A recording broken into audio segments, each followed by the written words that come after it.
Hello दोस्तों, welcome to sleepy classes. Sleepy classes आप लोगों के लिए नेक्स्ट 10 क्वेश्चंस लेके आया है ज्योग्राफी के, जो कि आपके कंबाइंड डिफेंस सर्विस एग्जाम के लिए बहुत ज़्यादा हेल्पफुल होने वाले हैं।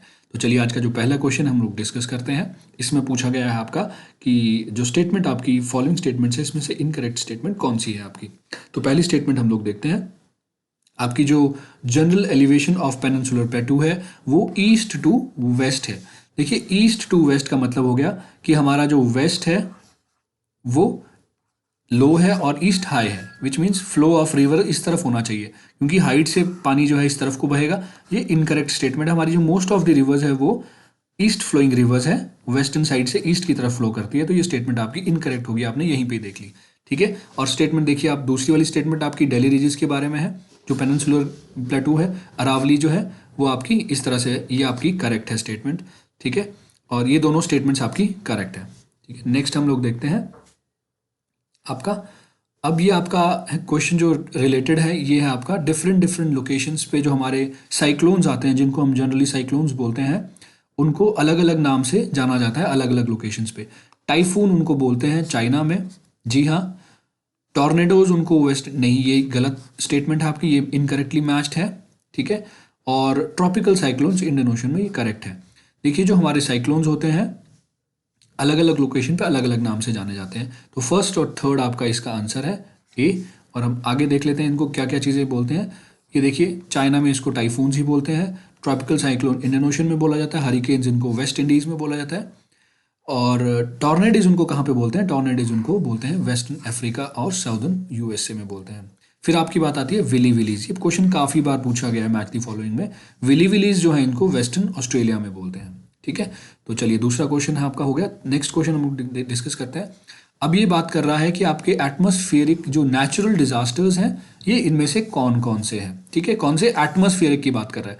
ब्लिजर्ड्स, हाँ जी, इसको बोलते हैं जब स्नोफॉल हो रही होती है उससे स्टार्टिंग में ब्लिजर्ड्स होते हैं वो। लाइटनिंग, जी हाँ, ये एटमॉस्फेयर से रिलेटेड है। स्टॉर्म सर्ज, जी नहीं, ये स्टॉर्म सर्ज जो है ये ओशन एक्वाटिक से रिलेटेड है, ये गलत हो गया आपका स्टेटमेंट। ड्रॉट, जी हाँ, ये एटमॉस्फेयर से ही रिलेटेड है।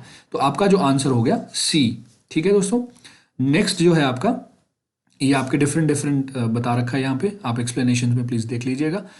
और नेक्स्ट आपका क्वेश्चन नंबर 4 है। ये आपका एलुवियल सॉइल से रिलेटेड है। ठीक है। ये सॉइल का कंसेप्ट बहुत इंपॉर्टेंट है।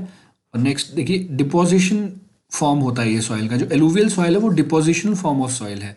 ये प्लेन्स में आपकी डिपॉजिट हो जाती है जब आपकी हाई हिमालय से रिवर फ्लो करके आती है। तो फ्लड्स के दौरान यहाँ पे जो फाइन पार्टिकल्स हैं जो वो सेटल डाउन हो जाते हैं, और उसकी जो बनती है वो सॉइल होती है। दो तरह की होती है, एक होती है खदर और एक होती है भंगर। ठीक है। तो ये जो भांगर है ये न्यू एलुवियल होता है या नहीं होता है, ये गलत स्टेटमेंट है, ये ओल्ड होता है। ठीक है। भांगर जो है ओल्ड एलुवियल होता है आपका। तो ये स्टेटमेंट आपका इनकरेक्ट हो गया। आंसर आपका हो गया 1। ठीक है। ये देखिए, भांगर is the old alluvial and khaddar is the new alluvial. तो नेक्स्ट क्वेश्चन आपका है। अब इसमें से बताना है हमको कि इनकरेक्टली मैच्ड कौन सी चीज़ है। ठीक है। रेड सॉइल की किस चीज़ की प्रेजेंस की वजह से होता है? आयरन की वजह से होता है। इसमें जब रस्टिंग होती है तो वो रेड कलर शो करता है उसका। अब आता है आपका पीट सॉइल। देखिए, ये जो है आपका लीचिंग की वजह से नहीं होता है। लीचिंग की वजह से कौन सा चीज होता है? तो इसका आपका जो इनकरेक्ट स्टेटमेंट है वो इनकरेक्टली मैच्ड बी है। देखिए, जो लीचिंग होती है आपकी, जो लीचिंग होती है ये आपकी एक्सेस ऑफ रेनफॉल की वजह से होती है, ट्रॉपिकल एरियाज में होता है। ठीक है।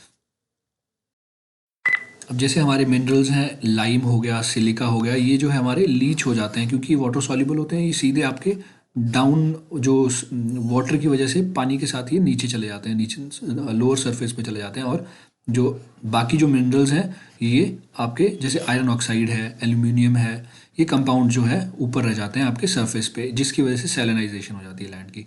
ठीक है। तो ये आपका है लीचिंग का कंसेप्ट। नेक्स्ट है आपका क्वेश्चन। देखिए, 6 क्वेश्चन की बात जो करते हैं कि हमारी जो इरिगेटेड लैंड है वो इरिगेटेड लैंड जो है हमारी सेलाइन हो जाती है। क्यों सेलाइन हो जाती है? क्या वो जिप्सम को ऐड करने से सेलाइन होती है? जी नहीं, जिप्सम हम लोग तब डालते हैं, ये बहुत इंपॉर्टेंट चीज़ है। जिप्सम हम जो एक्सेस सेलाइन लैंड होता है, जैसे ये लैंड है, इसकी सैलिनिटी इंक्रीज हो गई है, तो इसमें जिप्सम ऐड करने के बाद हम लोग इसकी सैलिनिटी को न्यूट्रलाइज करते हैं।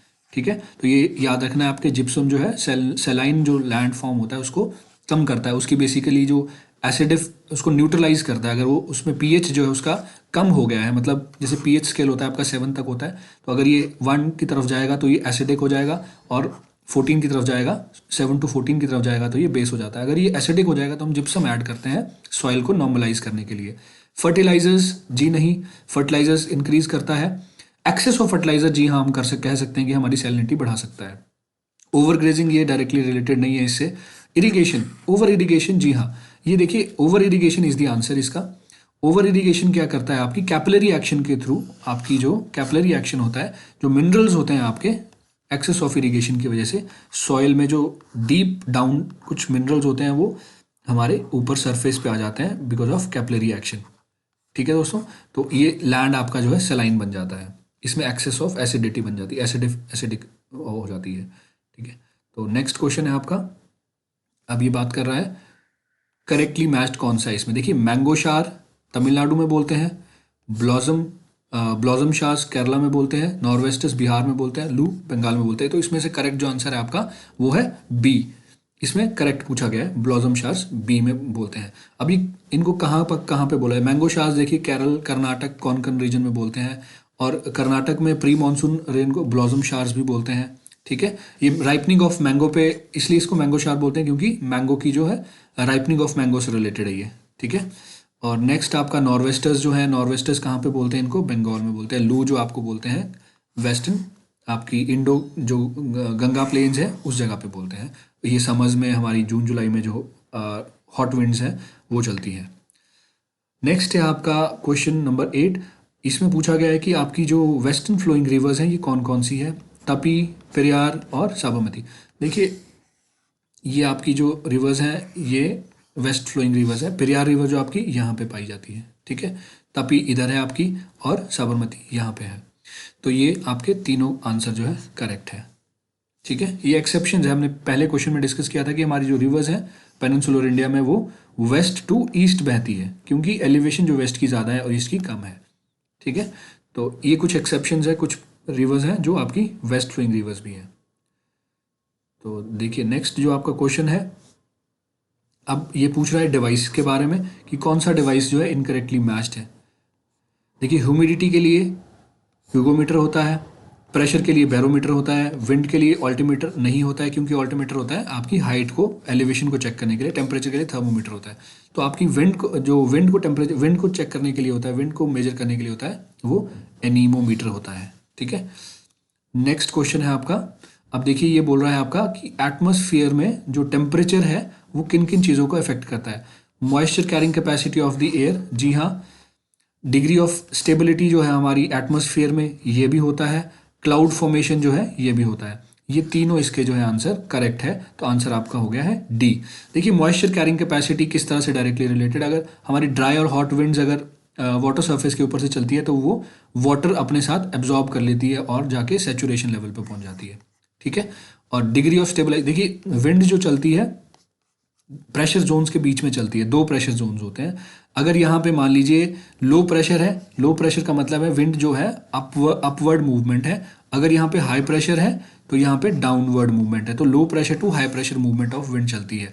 तो अगर इनमें वेरिएशन ज़्यादा रहेगा, इसमें डिग्री ऑफ वेरिएशन प्रेशर जो डिफरेंस है ज़्यादा है तो विंड उतनी ज़्यादा स्पीड से चलती है। अगर वेरिएशन कम है तो स्पीड जो है नॉर्मल चलेगी। तो ये स्टेबलाइजेशन ऑफ एटमॉस्फेयर भी करता है। ठीक है दोस्तों, और प्रेसिपिटेशन और क्लाउड फॉर्मेशन भी इसी से रिलेटेड है। तो ये तीनों स्टेटमेंट्स करेक्ट है आपकी। तो हमने आज के 10 क्वेश्चंस डिस्कस कर लिए हैं। हमारा ये इनिशिएटिव आपको अच्छा लगा तो हम आगे कंटिन्यू करेंगे, और हमारे चैनल को प्लीज़ सब्सक्राइब कीजिए। और all the very best for your exam on Sunday which is 7th of February. Good luck. Thank you so much and have a good day.